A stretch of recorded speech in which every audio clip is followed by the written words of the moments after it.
Welcome to మన TV news. బులెటిన్ల ముందుగా headlines. సభలో డ్రామాలు వద్దు, చర్చలే కావాలి. శీతాకాల సమావేశాల ముందు మోదీ కీలక వ్యాఖ్యలు.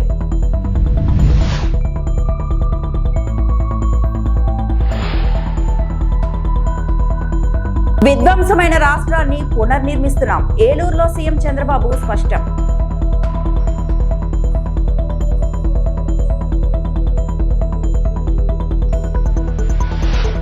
టీడీపీ జాతీయ కార్యాలయంలో శిక్షణ తరగతులు. మండల నాయకులను ఉద్దేశించి మాట్లాడిన మంత్రి రామనాయుడు.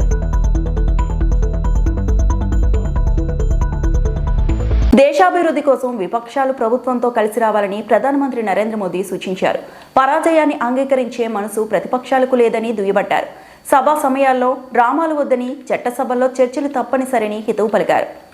సోమవారం శీతాకాల సమావేశాల ప్రారంభానికి ముందు పార్లమెంట్ ఆవరణలో ప్రధాని మీడియాతో మాట్లాడారు. ఈ పార్లమెంట్ సమావేశాల్లో అన్ని అంశాలపై చర్చలు సానుకూలంగా జరుగుతాయని ఆశిస్తున్నాను.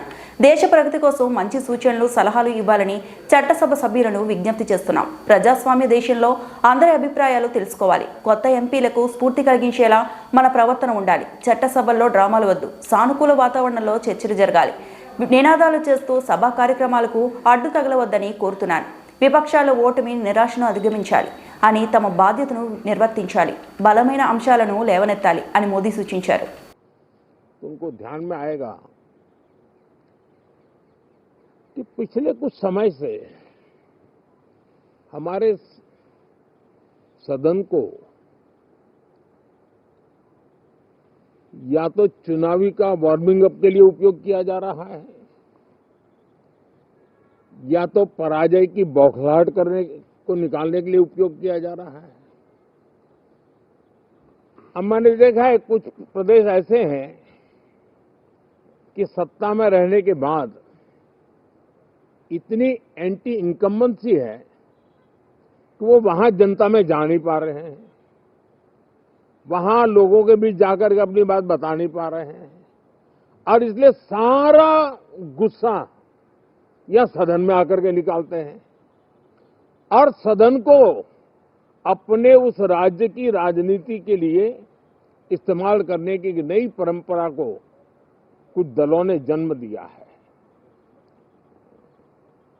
अब उन्होंने एक बार चिंतन करना चाहिए कि पिछले 10 साल से ये जो खेल खेल रहे हैं, देश स्वीकार नहीं कर रही इन पद्धतियों को, तो अब थोड़ा बदलें, अपनी रणनीति बदले। मैं टिप्स देने के लिए तैयार हूं उनको कैसे परफॉर्म करना चाहिए, लेकिन कम से कम सांसदों के हकों पर तराप मत लगाइए, सांसदों को अभिव्यक्ति का अवसर दीजिए, अपनी निराशा और अपने पराजय पे सांसदों को बलि मत बनाइए। मैं आशा करता हूं कि इन जिम्मेवारियों के साथ हम सब चलें, लेकिन मैं देश को विश्वास देता हूं कि राष्ट्र प्रगति की राह पर चल पड़ा है, राष्ट्र नई ऊंचाइयों को पार करने की दिशा में आगे बढ़ रहा है और ये सदन भी उसमें एक नई ऊर्जा, नया सामर्थ्य भरने का काम करेगा। इसी विश्वास के साथ बहुत बहुत धन्यवाद। ఏలూరు జిల్లా నల్లమడుగులో జరిగిన ప్రజావేదిక కార్యక్రమంలో ఏపీ ముఖ్యమంత్రి చంద్రబాబు నాయుడు పాల్గొన్నారు. ప్రపంచంలోనే అత్యంత అందమైన రాజధానుల్లో ఒకటిగా అమరావతిని నిర్మిస్తామని ఆయన అన్నారు. ఎన్డీఏ మరో 15 సంవత్సరాలు అధికారంలో ఉండాలని పవన్ కళ్యాణ్ చెప్పిన మాటలను ఆయన గుర్తు చేసుకున్నారు. దెబ్బతిన్న రోడ్ల గురించి ఆయన మాట్లాడారు. జనవరి నెల నాటికి అన్ని రోడ్లు పూర్తవుతాయని హామీ ఇచ్చారు. ప్రపంచంలోనే ఒక సుందరమైన నగరంగా అమరావతిని తీర్చిదిద్దే బాధ్యత మేము తీసుకుంటాం. విశాఖపట్నం వస్తుంది, అమరావతి వస్తుంది, తిరుపతి కూడా డెవలప్ చేస్తాం. అక్కడ వెంకటేశ్వర స్వామి ఉన్నాడు. వెంకటేశ్వర స్వామి పేరు చెప్తే ప్రపంచంలో ఉండే హిందూస్ అంతా తిరుపతికి వచ్చే పరిస్థితికి వస్తారు. దాన్ని కూడా డెవలప్ చేస్తాం. కానీ మీరు పదే పదే మా మిత్రుడు పవన్ కళ్యాణ్ గారు చెప్తా ఉంటారు, రాబోయే 15 సంవత్సరాలు ఎన్డీఏ ప్రభుత్వం ఈ రాష్ట్రంలో ఉండాలనేది ఒక ఆకాంక్ష. ఈ ఆకాంక్ష అంటే దేనికోసం మీరు ఆలోచిస్తే 9 సంవత్సరాలు నేను ముఖ్యమంత్రిగా 95 నుంచి 2004 వరకు ఉన్నాను. అప్పుడే ఆ పనులన్నీ అయినాయి. తర్వాత వచ్చిన వాళ్ళు చెడగొట్టలేదు. అదే కంటిన్యూయింగ్గా పైకి వెళ్ళేది కానీ చెడగొట్టలేదు. హైదరాబాద్ ఆ స్థాయికి వచ్చింది. మీరు చూడండి, ఇదే యంత్రాంగం, ప్రభుత్వ యంత్రాంగం, ఇదే రాష్ట్రం 5 సంవత్సరాలు ఈ రాష్ట్రంలో అభివృద్ధి జరిగిందా అని మిమ్మల్ని అడుగుతున్నా. జరిగిందా తమ్ముళ్ళు అని మిమ్మల్ని అడుగుతున్నా. ఆ 5 ఏళ్లకు ఈ 18 నెలలకు తేడా కనపడుస్తా ఉందా లేదా మీకు అని అడుగుతున్నా. కనపడుస్తుందని చేలు పైకెత్తండి. అదే ఆ రోజుటికి ఈ రోజుటికి చూపించిన చొరవ. అదే గాని ఈరోజు రోడ్లున్నాయి. అందరూ ఇక్కడ మిత్రులందరూ చెప్పారు, రోడ్ల విషయంలో మీరు చూస్తే చాలా సమస్యలు ఉన్నాయి. కడాన గుంతలు పడితే మట్టి కూడా పూడ్చలా. మన రోడ్లన్నీ ఒకసారి వేసాం, కానీ మళ్ళా వర్షాల వల్ల దెబ్బతిన్నాయి. మీ అందరికీ హామీ ఇస్తున్నా, జనవరి లోపల ఎట్టి పరిస్థితిలో కూడా రోడ్లన్నీ, పాట్ హోల్స్ అన్ని పూర్తి చేసే బాధ్యత ఈ ప్రభుత్వానిది. మంగళగిరి తెలుగుదేశం పార్టీ జాతీయ కార్యాలయంలో మండల అధ్యక్ష ప్రధాన కార్యదర్శులు శిక్షణ తరగతులు కార్యక్రమంలో పాల్గొని నాయకులను ఉద్దేశించి మంత్రి నిమ్మల రామానాయుడు మాట్లాడారు. ఈ కార్యక్రమంలో టీడీపీ రాష్ట్ర అధ్యక్షుడు Palla Srinivasarao, MLC Chiranjeevirao, స్వచ్ఛంద్ర corporation chairman Pattabhiram తదితరులు పాల్గొన్నారు. తెలుగుదేశం పార్టీ సంబంధించినటువంటి మండల పార్టీ అధ్యక్షులు, కార్యదర్శులతో, అదేవిధంగా పార్టీకి సంబంధించినటువంటి క్లస్టరు, యూనిట్, బూత్ లెవెల్ వరకు కూడా ఉన్నటువంటి నాయకత్వానికి శిక్షణ తరగతులను నిర్వహించేటువంటి కార్యక్రమంలో భాగంగా ఈరోజు మొదటగా మండల పార్టీ అధ్యక్ష కార్యదర్శులతోటి ఈ శిక్షణ తరగతులు మన మంగళగిరి పార్టీ ఆఫీస్ నుంచి ప్రారంభమవడం జరిగింది. ఈ శిక్షణ తరగతుల్లో 2 రోజులు ఒక్కొక్క బ్యాచ్ కూడా నిర్వహించుకోవడం జరుగుతుంది.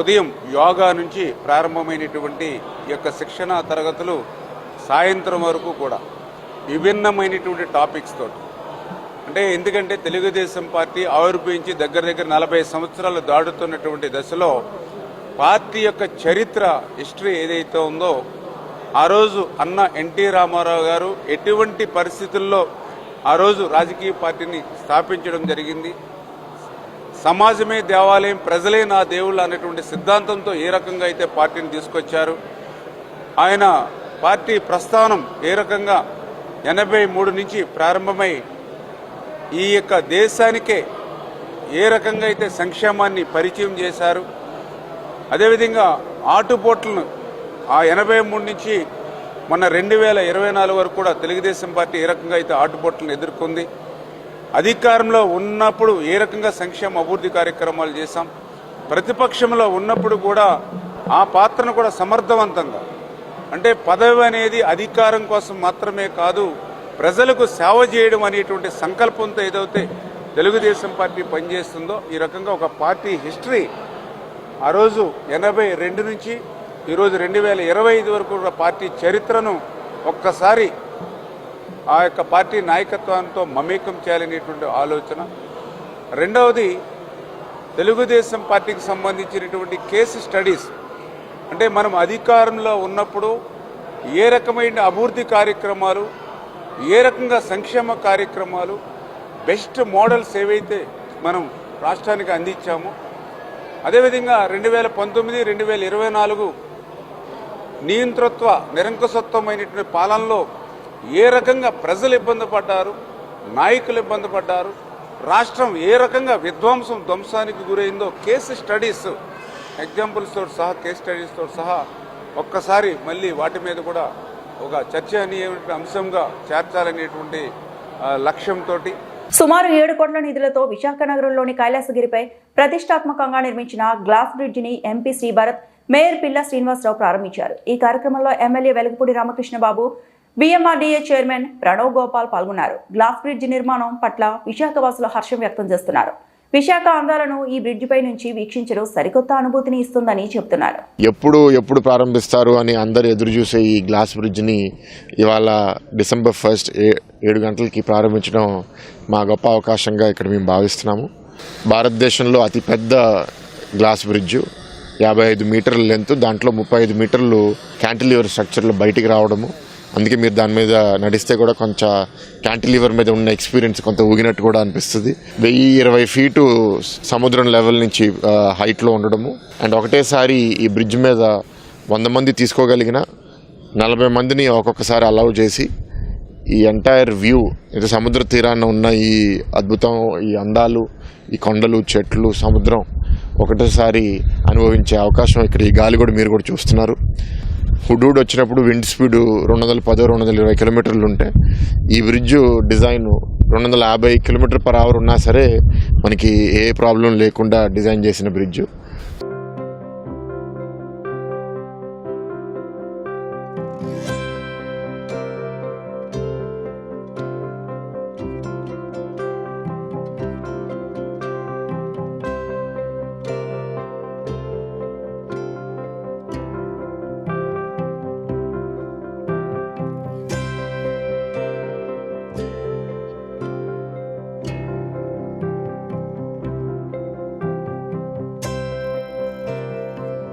దిత్వా తుఫాను ప్రభావంతో శ్రీకాళహస్తిలో ఎడతెరపు లేకుండా వర్షం కురుస్తోంది. దీంతో శ్రీకాళహస్తీశ్వర ఆలయానికి చేరుకునే భక్తులు వర్షంలో తడుస్తూ ఇబ్బందులు పడుతున్నారు. తుఫాను హెచ్చరికతో నియోజకవర్గం అంతా అధికారులు అప్రమత్తమయ్యారు. వర్షం కారణంగా చెరువులకు నీరు చేరుతుండటంతో ఎలాంటి ఇబ్బందులు తలెత్తకుండా ముందస్తు చర్యలు చేపట్టారు. అన్ని మండల కేంద్రాల్లో కంట్రోల్ రూమ్లను ఏర్పాటు చేశారు.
ఎమ్మిగనూరులో అంతర్జాతీయ ఎయిడ్స్ దినోత్సవ కార్యక్రమంలో పాల్గొన్న MLA doctor B V Jayanageswara Reddy Yemmiganur ప్రభుత్వ బాలికల హై స్కూల్ జూనియర్ కాలేజీలో నిర్వహించిన అంతర్జాతీయ ఎయిడ్స్ దినోత్సవ కార్యక్రమంలో ఎమ్మెల్యే డాక్టర్ బివి జయనాగేశ్వరరెడ్డి ముఖ్య అతిథిగా పాల్గొన్నారు. అనంతరం బాలికల ప్రభుత్వ హై స్కూల్ నుండి మాచాని సోమప్ప సర్కిల్ వరకు ఎయిడ్స్ అవగాహన ర్యాలీలో పాల్గొని ప్రజలకు అవగాహన కల్పించారు. ఈ సందర్భంగా ఎమ్మెల్యే మాట్లాడుతూ ఎయిడ్స్ పై అవగాహన పెరగడం చాలా ముఖ్యం. హెచ్ఐవి ఒక వ్యాధి మాత్రమే, అపోహలతో దూరం చేయాల్సింది కాదు. ముందస్తు జాగ్రత్తలు, సురక్షిత జీవన శైలి, సమయానికి పరీక్షలు, వైద్యం ఇవన్నీ మన ఆరోగ్యాన్ని కాపాడుతాయి. సమాజంలో ఎయిడ్స్ బాధితులను మనం అంగీకరించి వారిని వివక్ష లేకుండా ప్రోత్సహించాలి అని తెలిపారు.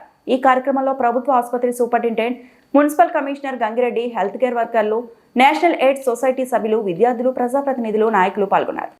ఈ సుఖ వ్యాధులు కానీ, ఈ రకంగా వచ్చేటువంటి వ్యాధులు కానీ చిన్నపిల్లల దగ్గర నుంచి కూడా ఎడ్యుకేషన్ ఏదైతే ఉందో వారికి ఈ యొక్క ప్రివెన్షన్ మెజర్స్ కావచ్చు, భద్రత కావచ్చు, అవగాహన కావచ్చు, ఈ మూడు కూడా పిల్లలకు అదే రకంగా పెద్దలకు ఎవరికైతే ఉందో ఒక అపోహ తప్పుడుగా ఏదైతే హెచ్ఐవి వచ్చినటువంటి పాజిటివ్ వచ్చిన వ్యక్తులు అంటువ్యాధి అని చెప్పి ముట్టుకుంటే వస్తుందని చెప్పి ఒక భయాందోళన గురయ్యేటువంటి పరిస్థితి ఉంది. అది కాదు కాబట్టి ఇది అంటించుకుంటే వచ్చేటువంటి వ్యక్తి అదే రకంగా వచ్చేటువంటి వ్యాధి కాబట్టి మనందరం కూడా అప్రమత్తంగా ఉండి దీన్ని ఏదైతే ఈ రోజు మనం వరల్డ్ ఎయిడ్స్ డేని సెన్సిటైజ్ చేసి ఈ రోజు ర్యాలీ చేస్తున్నాం. ఈ రోజు అధికారులు కావచ్చు, రాజకీయ నాయకులు కావచ్చు, చదువుకున్న పిల్లలు కావచ్చు, ప్రతి ఒక్కరు కూడా ఒక సామాజిక స్పృహతో ఒక బాధ్యతాయుతంగా ఈ ఎయిడ్స్ అనే మహమ్మారిని తరిమి కొట్టే విధంగా ఈ యొక్క ర్యాలీలో పాల్గొని ప్రజలకు పిల్లలకు అందరికీ కూడా ఒక అవగాహన ఒక మంచి ఇన్ఫర్మేషన్ ఇచ్చే విధంగా ముందుకు పోవాలని ఈ ఎయిడ్స్ డే ఏదైతే ఉందో ఈ సందర్భంగా ఈ మహమ్మారిని పూర్తిగా నిర్మూలించేంత వరకు మనం పోరాటం చేయాలని తెలియజేస్తాం. అంబేద్కర్ కోనసీమ జిల్లా అమలాపురం కిమ్స్ వైద్య కళాశాలలో వచ్చే ఏడాది ఫిబ్రవరి 28, మార్చి 1న 2 రోజుల పాటు 3వ ప్రపంచ తెలుగు మహాసభలు నిర్వహించేందుకు ఏర్పాట్లు. ప్రపంచ తెలుగు మహాసభల పోస్టర్ ఆవిష్కరించిన కిమ్స్ చైర్మన్ చైతన్యరాజు, ఎమ్మెల్సీలు, ఎమ్మెల్యేలు. వచ్చే సంవత్సరం ఫిబ్రవరి 28, మార్చి 1వ తేదీల్లో అంబేద్కర్ కోనసీమ జిల్లా అమలాపురం కిమ్స్ వైద్య కళాశాల ప్రాంగణంలో 3వ ప్రపంచ తెలుగు మహాసభలు నిర్వహిస్తున్నట్లు కిమ్స్ వైద్య కళాశాల చైర్మన్ చైతన్యరాజు తెలిపారు.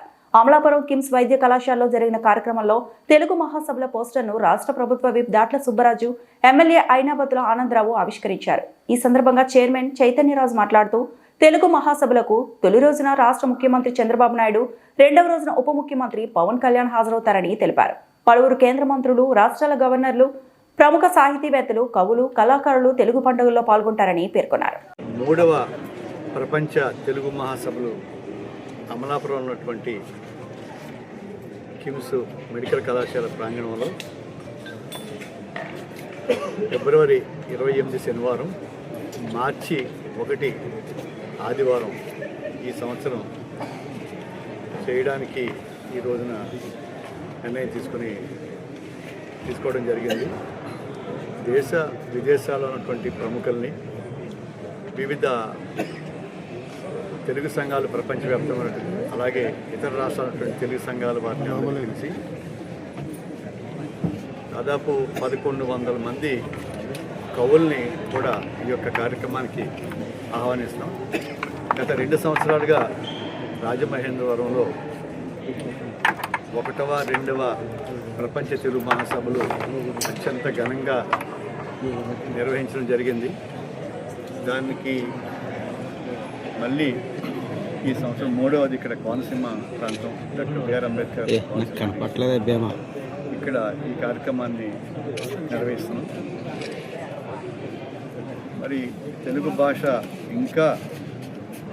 ఇంకా దీని యశస్సు, కీర్తి ఇంకా అజరామంగా తెలుగు ప్రముఖుల్ని జాతీయ స్థాయిలోని అంతర్జాతీయ స్థాయిలో ఉన్నటువంటి నిష్ణాతులైనటువంటి గొప్పవారందరినీ కూడా పిలిచి మొదటి రోజు కార్యక్రమం శ్రీ చాగంటి వారి యొక్క జ్యోతి ప్రజ్వలన వారితో ప్రారంభించి 2 రోజులు కూడా దాదాపు 4 వేదికలు ఇక్కడ ఏర్పాటు చేసి ఒక అత్యంత అద్భుతంగా ఇక్కడ చేయడానికి ఎన్నెన్నో కార్యక్రమాలు మీకు చేయడం కోసం నిర్ణయం తీసుకున్నాం.